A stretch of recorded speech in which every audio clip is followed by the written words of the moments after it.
I'm going to make a confession, okay? A few years ago, I thought Volvo Cars were lame. Like, really lame.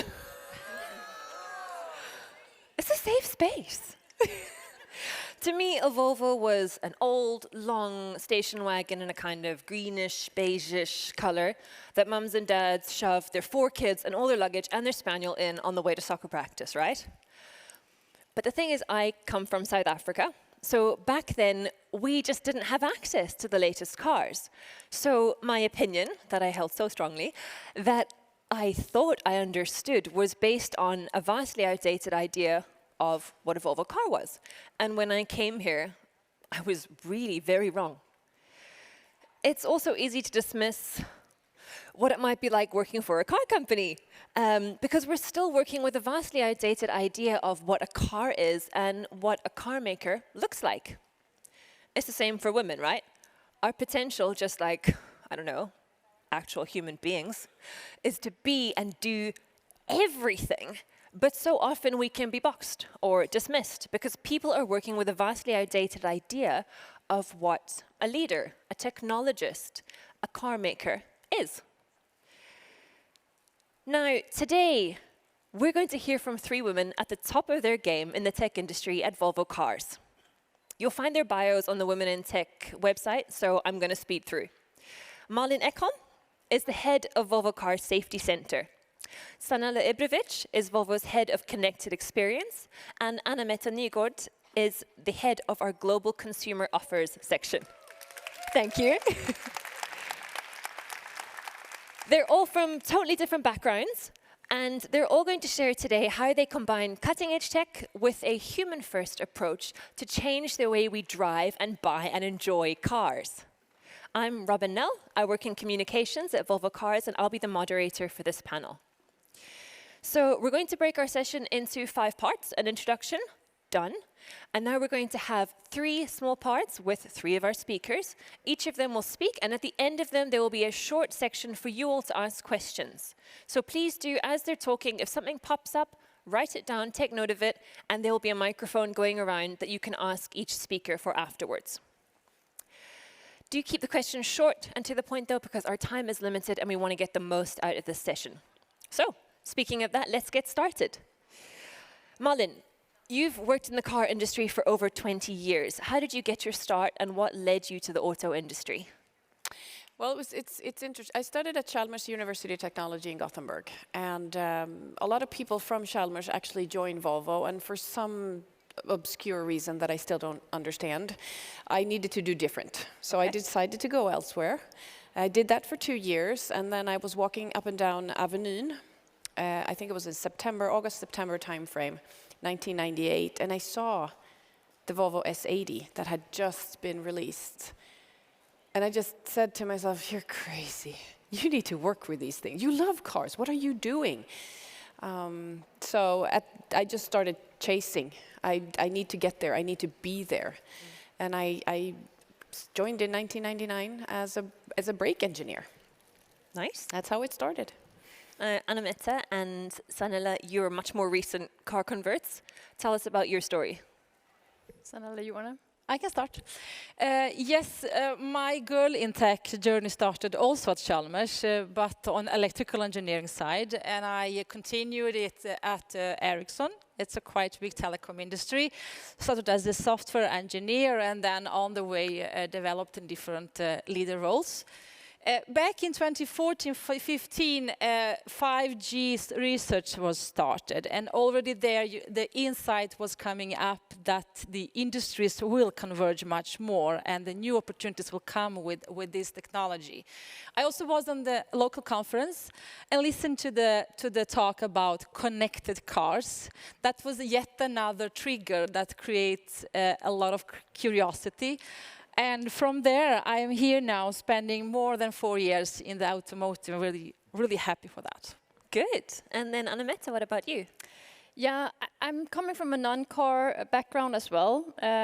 I used to work for eBay or Tradera Sweden, and I actually I also came from Copenhagen and Denmark, and I grew up having a dad that didn't get any sons, so I went to all these car fairs, and actually I had a bit of a passion about cars, wanting to work for Mercedes or BMW when I was a kid.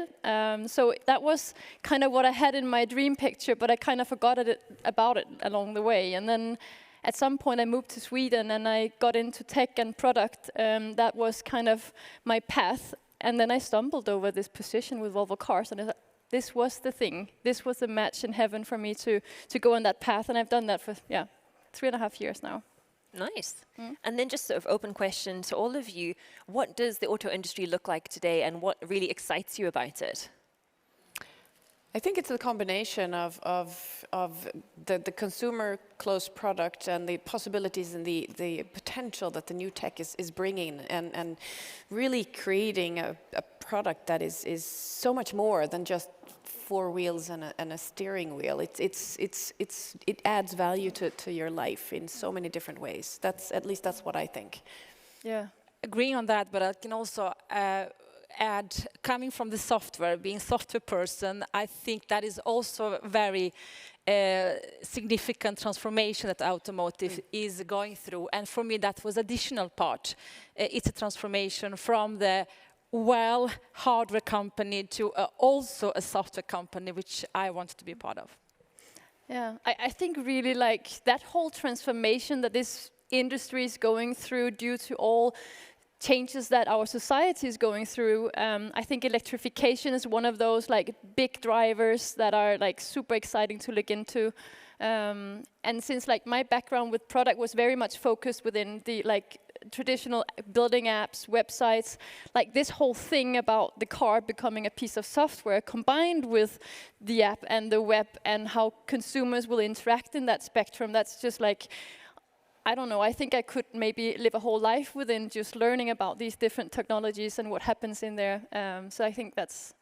Yeah, and your line of work, Anne-Mette, bringing us so much closer to the consumer is such an important change as well. Yeah. But that's something that we're sort of focusing on now, but something that's always been sort of key to Volvo and what everyone knows about Volvo is the safety mission. So Malin, you are the head of the safety center at Volvo Cars. Can you talk us through sort of exactly what you do and what kind of tech that you work with? Well, we have a very strong safety heritage, and we have a very strong externally communicated safety vision. And that really is focusing on the zero, making sure that we do our utmost to protect you and make you the best driver that you can possibly be. And if you boil it down, it splits into two. It's one, tech that focuses on understanding the outside, the surroundings, to really interpret what's going on and act on the signals and the information that we get. The other part is on the inside. It's both, of course, the protective systems, but also moving forward with the next generation platform. Looking at how focused are you on the driving, and can we help you in those situations? So it's very exciting, and it's done in all aspects. So it's done in the research, it's done in the engineering bit, it's done in the how we communicate. So it really spans over a huge variety of questions. So you said two things that I want to expand on there. You said focusing on zero, first of all. What does that mean? Well, focusing on zero is our vision is very clear. No one should be severely injured or killed in a Volvo. Okay. And we're pushing the boundaries even more, focusing on zero collisions. So really taking a step. Why zero? Well, if you have the zero, you leave no stone unturned. You really focus on every single detail. You focus on everything that's going on out there. You focus on every individual. You focus children, you focus gender equality, you focus on all the variation that we have as people. Just look around the room. Fantastic individuals. How do we do that? How do we focus on gender equality when it comes to cars? Well, it starts with data.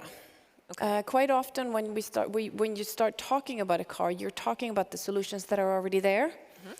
We start with data. We start with in-depth data in our own cars. We start with the global data. So looking at what are we finding? What are the questions we need to address? What are the bits and pieces we need to fix?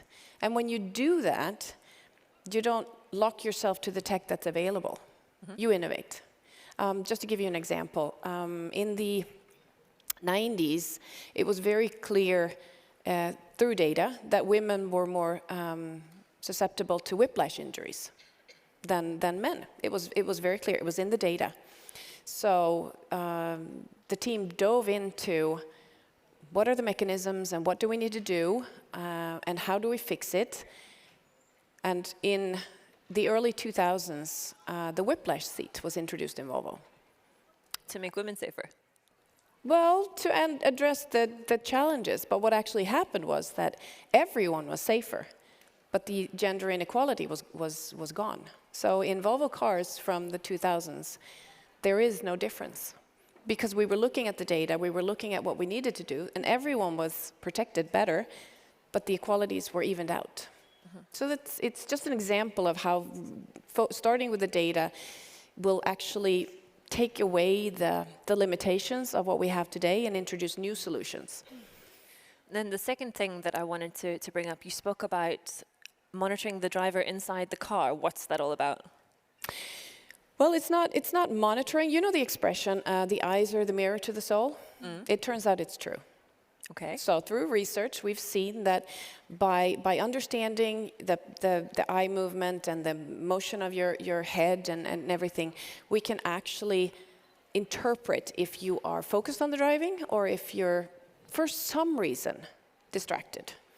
There's a lot of global discussion on distraction being due to smartphones or drunk driving or other choices that we make, but to be honest, life is pretty distracting. Yep. Life is very distracting. I mean, you could forget your anniversary. You're more stressed than you should be. You didn't sleep well for some reason, or got some bad information at the doctor's office. So instead of focusing at one or the other problem, we took a step back and started asking ourselves: is there a way to start understanding where you are? And from there, how can we help you? So we really focus on it. So it's not a camera in the sense that it's filming you. It's a sensor, and the camera just happens to be the most sensitive sensor for this type of interpretation. So it really is about who are you, what are the issues you're having, and how can we help you fix them? It sort of blows my mind hearing about how you're going to use tech like that to kind of just, I guess, mirror the human experience through tech, which is bonkers. But then you spoke a little while ago again about things that you were doing with human body and was looking at different bodies in cars. What's that about? Well, one of the challenges that we have is that, I mean, to really make sure that we have the performance in the cars. You've probably seen the movies where you have crash dummies. They're beige-ish and they have lipstick on and they look very stiff and very rigid. Fantastic tools, but of course they're limited. They're limited in size, they're limited in weight, and they're limited in ways that they need to be limited in. So since 2006, we've been working on developing a human body model is what we call it. It's actually a virtual crash dummy, and it has a skeleton, it has muscle tone. You can actually size it and you can change it. So for a car, I mean, we crash 60 to 70-ish full-size cars, but you can do 20, 30,000 in the computer. So with 20, 30,000, you can do the variation. You can find and pinpoint and understand which are the harder ones, which are the trickier ones, larger, smaller, taller, shorter, all the variation that you have in people. And this tool is an amazing tool. And then you have the correlation in the lab. So it's really working with every single tool that we need to work with to get to where we need to be. Fantastic. It is fantastic. I also remember the first time when I went down to the department and coming from the Stockholm office and not knowing so much about the cars, and then seeing that whole proud collection of the real dummies, and then looking into the new space of how you kind of building up the new generation of like safety technology and insights. It's pretty amazing what's going on in these car companies today. It is. It's fun. I've been around for a long time, and if it wasn't fun, I would have stopped doing what I do. It's hard. It's challenging, and it feels very it feels like we're making a difference, and I think that's the important part for me. Absolutely. I'm going to open up to the floor now for questions for Malin. Not that you can't ask questions of our other two speakers, but please raise your hand if you do have a question, and someone with a microphone will bring it to you right now.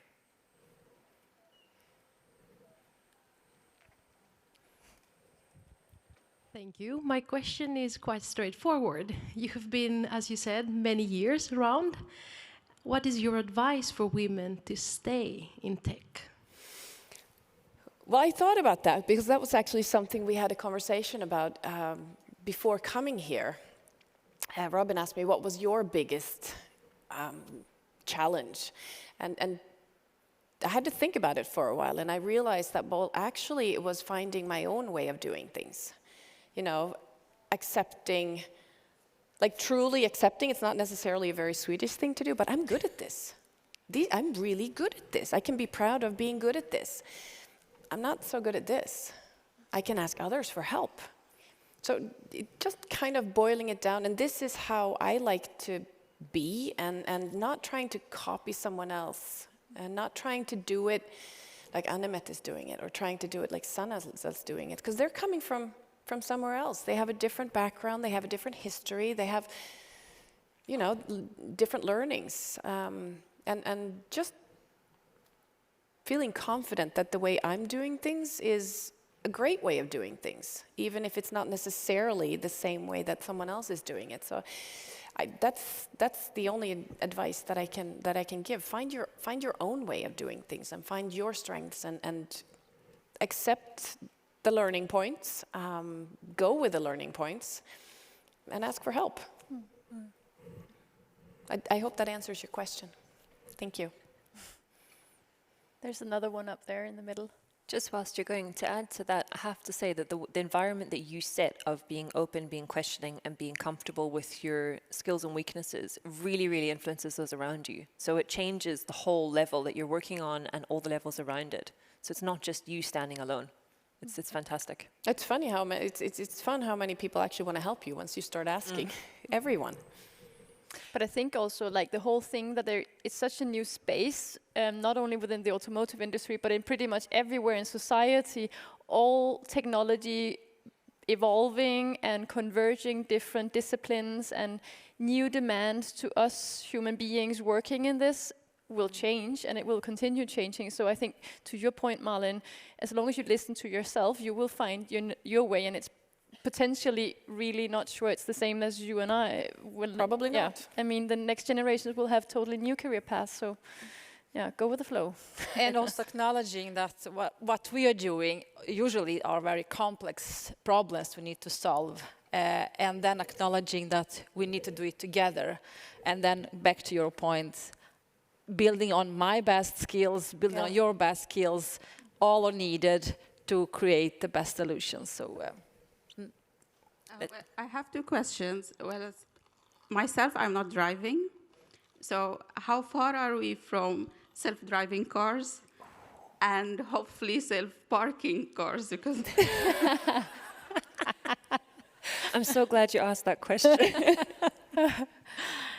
Well, how far away we are is a question I can't. It's not an easy question to answer. Because the Volvo way of doing things is that we will never deploy anything unless it's safe. So the way it will be deployed is actually, we call it operational design domains, meaning that we will figure out in what areas will the function be safe and start deploying it there. And right now we're looking at highways because the traffic on highways are less complex than city traffic. So it will be a step-by-step approach. I'm looking forward to it myself. I do drive, I love driving, but I don't love to drive all the time. So fun to drive is good. Commuting, not so much. So I'm really looking forward to it. And the second question, when it comes to parking, that's a low-speed maneuvering, and there is actually a lot of support functions already now in Volvo Cars. And like everything else, it will evolve over time and become even better. But the parallel parking there is a function out there already now. So get in a Volvo and try the parallel parking. And I'm enjoying those functions every day. I So am I. appreciate them a lot. But Yeah. we are taking big steps, and the next generation of cars coming out We are. quite soon. They are actually taking, like we talk about these 5 different levels in the industry, and we're getting closer and closer to high levels. So, yeah, watch out for those new launches coming up soon. Yeah. And I mean, step by step is not the performance. It's more where will the performance be? Yeah. The performance needs to be Yeah. where, like, with all the safety thoughts and aspects to it already included. Sanela, let's move to you. So quite simply, what do you do? I am heading up connected experience development at Volvo Cars. What that does mean is that I'm responsible for 3 different blocks. One is the infotainment system, so the whole content, digital content we have in the central stack display and the driver information, like navigation system, like speech steering of the car, and so on and so on.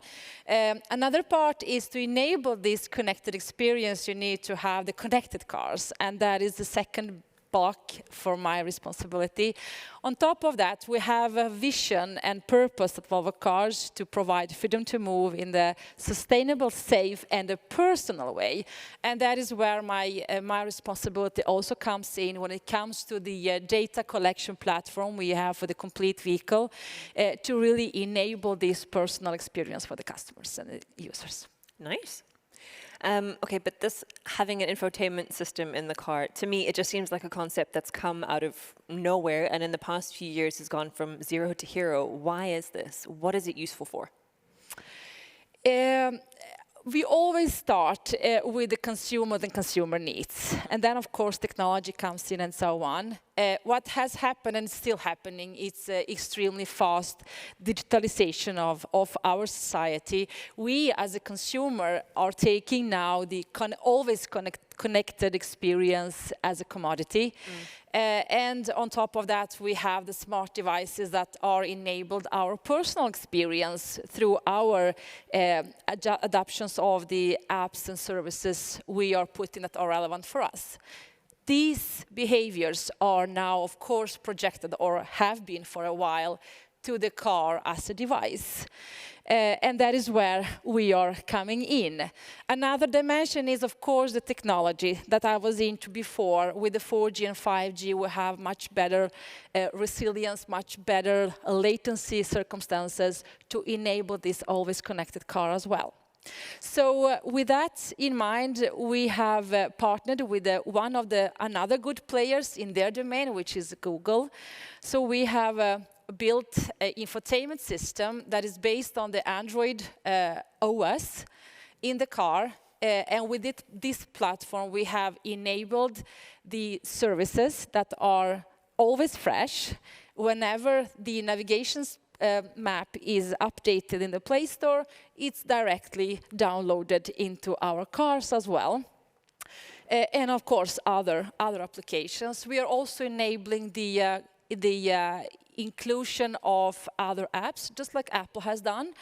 Other third-party players can contribute to whatever services we can offer in the car eventually. And then the most important part is that with this technology, we have enabled one of my visions and our visions is to get our cars better every day. And that is happening through these new platforms where we are able to download a complete new